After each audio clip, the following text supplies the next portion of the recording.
The Vancouver Canucks finally won a home game with a comeback win that turned into a statement win versus the Columbus Blue Jackets as they hope to carry this momentum through this long 6-game homestand.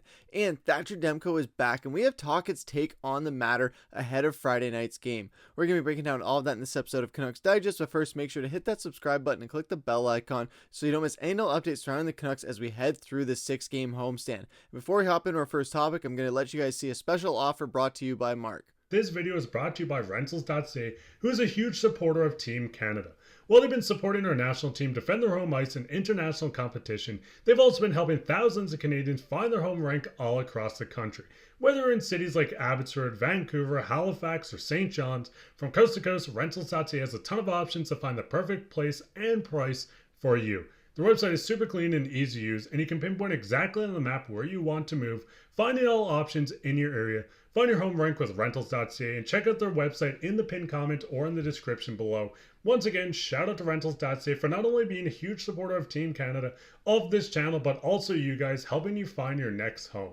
Check out Rentals.ca, and like I said, it will be all in the pinned comment or description below. Thanks for that, Mark. And without hopping to the first topic today, which is the Canucks finally win a home game. And yes, at long last, the Vancouver Canucks have finally gotten a home win. It seems like it was never going to come, or just they were coming so few and far between, as they are the worst team on home ice in the NHL this season. But we did get a measure of revenge, and we took it out on the Columbus Blue Jackets with a 5-2 win that on paper it seems like it was just a blowout. But that was not the case after the first period, after Columbus was up 2-0 and Vancouver only got 2 shots on net. We're going to touch on that in a second. But when we hop into the scores for this game, looking at Vancouver's side of things, Brock Boeser got things going. Like I've said constantly, he is the most clutch player we have and probably our most crucial player when it comes to getting goals scored in big moments, getting the tides turning, getting a spark going, jump starting a comeback.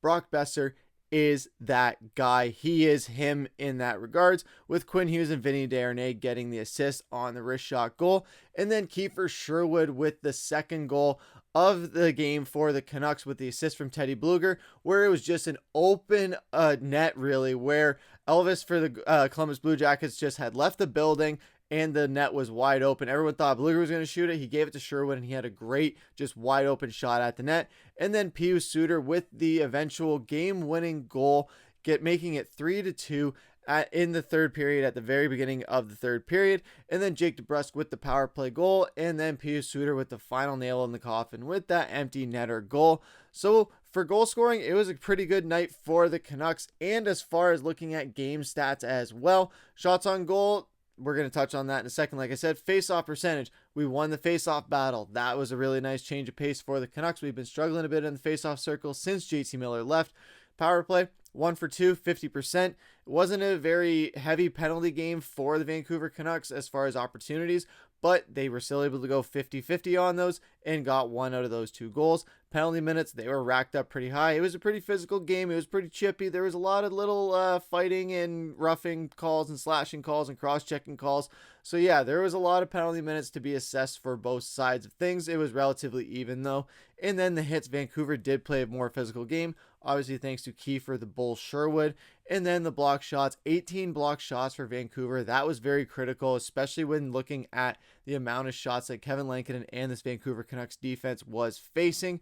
15 giveaways to 11 giveaways in favor of the Columbus Blue Jackets. So it was great that we didn't lose that battle there. And we had more takeaways than the Columbus Blue Jackets did.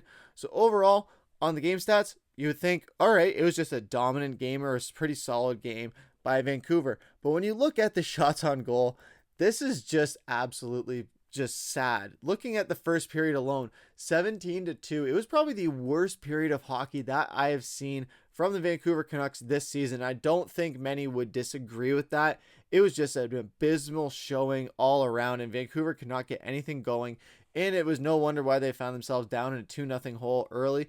Honestly, they should have been down probably 3, almost 4-0 heading into the second period. But thankfully, that wasn't the case. Lankinen was still really solid in between the pipes like he has been all season since Demko has been out and since Artur Shilovs has been struggling. Lankinen has been great. So he kept us in the game there. And then in the second and third period, we started to take control a little bit more as far as the shots were concerned. We still weren't able to lead in shots in the second period, but we were able to get it going a bit more in the third period as far as offensive opportunities. And that led to more goals being scored, of course, for Vancouver in getting the win. But again, we got to get these shot totals up like they were the past few games when we were on the road. Get those dominant games going. I know at home it seems like there is just something in the air. There's something in the juice. There's something in the ice or something in Vancouver that is making Vancouver just not a dominant home team. But tonight was a first step in the right direction on this long homestand. So hopefully we can build on this and keep it going into the rest of these 5 games that we have at home before we go back out on the road. It seems like I said in our video a few days ago, when we go on the road, we come home a little bit better each time. So that seems to be the case happening here, where we went on the road. We were really great on the road. We come back. We got our first home win on this homestand. So that was a great way to set the tone, get it going. And now we can carry this into Sunday. But looking even at the lineup for tonight as well, there were some pretty solid performances, I thought, all around. Obviously, Kiefer Sherwood, who I consistently have said is the best free agent signing in the NHL this season. Dakota Joshua and Connor Garland with Pius Suter. Pius Suter obviously getting 2 goals. The empty netter, of course, was just kind of just like, okay, it happened. But the first one, getting that eventual game winner, that was great. Jake DeBrusk, Brock Boeser, and Elias Pettersson, that line played really solid, I thought. Vancouver's kind of getting their stride going a little bit here. It was a little bit of a slow going. It's been a lot of slow goings early on this season. But I think the big thing that everyone is looking at is number 35 down there at the bottom. And that is going to take us into our second topic of the day, which is Demko Is Back. And we saw him on the practice ice earlier today. We saw him in the uniform almost as if he was ready to go. But then it was announced that Demko was going to be the Canucks backup on Friday night's game versus the Columbus Blue Jackets. And when asked about Demko's return, Tocchet did say after Friday's afternoon practice, he's a leader on the team. He's a different type of leader. Just him being around, he's just a glue guy. The guy works awfully hard. He spent a lot of time by himself working out. What's contagious for me is the hard work he does. The young guys see how dedicated he is. That's the stuff that really helps out the locker room. Obviously, this is exactly what you want to see when talking about your Vezina caliber goalie, that even with the injury that he had, as rare as it was, as harmful as it was, and how risky it was, and the mystery surrounding it as far as what he was going to be capable of or when he was going to be able to return, the fact that he was able to just keep grinding, keep his head down, and be a form of motivation and something to really bring this locker room together. I really like hearing Tocchet speak on that, just because it really speaks to what Demko means to this team, not only from at what he can do on the ice, but also what he does off the ice, what he brings to the locker room, what he brings to team morale. One of those underrated kind of pillars of this team. Once he gets back on the ice, though, we're going to be fully swinging as far as that's concerned. Hopefully, not to say Kevin Lankinen hasn't been great, but of course, Thatcher Demko is a Vezina caliber goalie, but Kevin Lankinen is playing lights out so far. So as long as he's rolling, I think Demko is going to get eased back into it a little bit. I don't know if we're going to see him on Sunday, but Tocchet was asked about Sunday, and he says, we have practice tomorrow. I'll talk to Demmer after practice and go from there. If it's the next game or the next game after that, we're not quite sure, but I definitely want to get in a good practice tomorrow, talk to Demmer about it. So as far as Sunday goes, I'm not sure that we're going to see him on Sunday, but I think the game after that is probably when we're going to see Demko back. I don't know for sure. Obviously, I'm not in Thatcher Demko's camp. I'm not his agent. I'm not in the Vancouver Canucks organization. But that's just me thinking that, hey, it seems like they don't want to rush it back if they want to take their time with it. Kevin Lankinen is rolling. He just got another win, so he's continuing to have that confidence under him. So if Demko isn't 110%, not just 100, if he isn't 110%, don't put him in. We saw what happened last season when he wasn't 100% or even 110%, and it ended up with where we're at right now, where we're a few months into the season. We still haven't seen him play. We do not want another situation like that or even risk anything like that. So if Thatcher Demko is not 110%, don't play him. Keep rolling with Lankinen. He's the hot hand. Don't take the hot hand off the table until you have to. And that's probably going to be after this game, hopefully in the next game. But even if Lankinen's rolling, if Demko is 110%, let him get back out there to get his feet back under him. But if Lankin is rolling and Demko isn't at 110%, keep rolling with him, keep it going. But if you guys weren't familiar on what happened with Demko, if you guys have been living under a rock, you can pause it here to see what happened as far as last season in the postseason with his knee injury.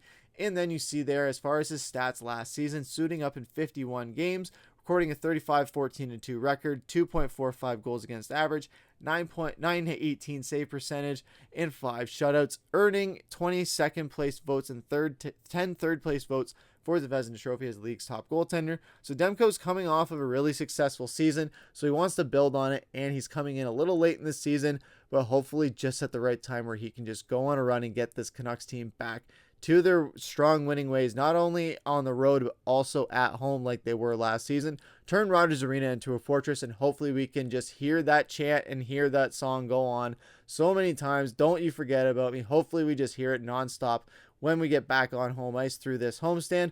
But what do you guys think down in the comments? What did you guys think about the game? But that's going to take us into our final topic of the day, which is comment of the day. So we see here from Carly E. Jameson saying, amazing news. Can't wait to have them back. This will help the team so much, and I know they'll get a huge welcome back from the fans. Is talking about our last video where Mark covered that JT Miller is back on the practice ice. Thatcher Demko, we're getting closer to his return. So now, especially coming at this homestand, if we see both of these guys come back during this homestand, Rogers Arena is going to go berserk. We're going to hear the JT Miller chants. We're going to hear some Thatcher Demko chants. And hopefully we just keep lighting up that red light. And we keep these W's piling up and get into this stride that we're used to seeing this Canucks team get into, like they did in the first half of last season. But what do you guys think down in the comments? What do you guys think about when Demko's coming back? Is he coming back next game or the game after? Pick one or the other. Which one do you guys think it's going to be? Let us know down in the comments. Leave a like, comment, subscribe, hit that bell icon so you don't miss all the episodes when they drop. That's going to do it for this episode of Canucks Digest. I've been your host, Griffin. Thank you again to Rentals for supporting this video. But I've been your host. Take care.